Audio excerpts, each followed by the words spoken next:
Did you know that one Roman emperor ruled so well that his enemies called him a god, while another burned his city and blamed everyone else? Stick around, because today we're diving into the lives of the 5 most powerful emperors of the Roman Empire. And trust me, their stories will blow your mind. The Roman Empire wasn't just a footnote in history. It was a juggernaut that shaped the world we live in today. At its heart, the emperors. Some were masterminds who expanded the empire to unimaginable heights. Others were tyrants whose reigns ended in chaos. But who were the ones that truly left their mark? Today, we're not just talking about power. We're talking about real power. Empires expanded, revolts crushed, and legacies that lasted centuries. Let's find out who deserves a spot in Rome's Hall of Fame. Rome didn't just become the powerhouse of the ancient world by accident. It needed strong leadership. Leaders who could command armies, inspire loyalty, and crush anyone who stood in their way. But here's the thing. Not every emperor could handle the pressure. In fact, many crumbled. So what made these 5 emperors so different? What made their power unmatched in one of the greatest civilizations in human history? Let's break it down. First on the list is the man who started it all, Augustus. Born as Gaius Octavius, he was the adopted son of Julius Caesar. And when Caesar was assassinated, Augustus wasted no time. He outmaneuvered rivals like Mark Antony and Cleopatra, not just with military might, but also with sheer political genius. Augustus turned the chaos of the Roman Republic into the structured Roman Empire. He created a standing army, revamped the tax system, and even claimed he brought peace to Rome, what he called the Pax Romana. But make no mistake, this wasn't some peaceful guy handing out olive branches. Augustus ruled with absolute authority, squashing rebellions and solidifying his grip on power. Without Augustus, there might not have been a Roman Empire at all. 2. Trajan reigned 98 to 117 CE. If you're looking for an emperor who defined expansion, look no further than Trajan. This guy didn't just sit on a throne. He took Rome to its greatest territorial extent. Born in Spain, he was the first emperor not born in Italy. But that didn't stop him from winning the hearts of the Roman people.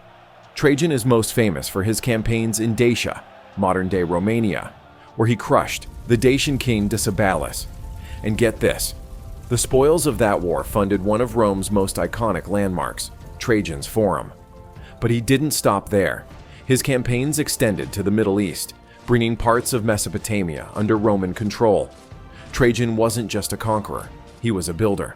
Roads, bridges, and aqueducts flourished under his reign, making him one of the most beloved emperors in Roman history.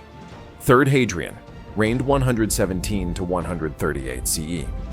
Right after Trajan, we get Hadrian, an emperor who took a completely different approach. Instead of expanding the empire, Hadrian decided to consolidate. Why? Because Rome's borders were already stretched thin, and he knew that keeping it all together was just as important as conquering more land. One of his most famous achievements is Hadrian's Wall in Britain. This wasn't just a defense structure. It was a statement. This is Rome, and this is where it ends. Hadrian also traveled extensively throughout the empire, something most emperors didn't do. He wanted to see it all firsthand, from the bustling streets of Alexandria to the icy frontiers of Germania. His love for Greek culture also shined. He built the Pantheon we see today and left a legacy as one of Rome's most intellectual leaders. 4. Marcus Aurelius reigned 161 to 180 CE. If wisdom was power, Marcus Aurelius would top this list. Known as the Philosopher King, Marcus Aurelius spent his reign fighting wars on the frontiers, but his mind was always on philosophy. His personal writings, now known as the Meditations, give us a rare glimpse into the thoughts of an emperor. He wasn't just about conquering, he deeply cared about the moral fabric of Rome. But don't mistake him for a softie. Marcus spent most of his reign fighting the Marcomanni and other Germanic tribes. These wars were brutal, but his leadership held Rome together. Many historians consider him the last of the 5 good emperors. And honestly, after his death, things went downhill fast. 5.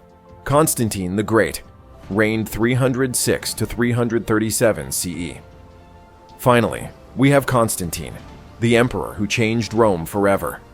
Constantine's claim to fame is that he was the first Roman emperor to convert to Christianity, and under his reign, it went from being a persecuted religion to the empire's official faith. But Constantine didn't just revolutionize religion, he also reshaped the map. He founded Constantinople, the city that would become the heart of the Eastern Roman Empire for over 1,000 years. And let's not forget the Battle of the Milvian Bridge, where he defeated Maxentius after allegedly seeing a vision of a cross in the sky. Constantine wasn't just powerful, he was transformative. His reign marked the beginning of a new chapter for Rome. So there you have it, 5 emperors who shaped the Roman Empire in ways no one else could. Augustus built it, Trajan expanded it, Hadrian fortified it, Marcus Aurelius held it together with wisdom, and Constantine, he set the stage for the empire's next era. Each of them wasn't just a ruler, they were legends who left their mark on history in ways that still impact us today. The Roman Empire wasn't just one person or one moment. It was a collection of brilliant minds, iron fists, and visionary leaders. These 5 emperors didn't just lead Rome, they were Rome. Their decisions shaped the empire's rise, its struggles, and its legacy. Want more stories like this? Subscribe and explore the next chapter of Rome.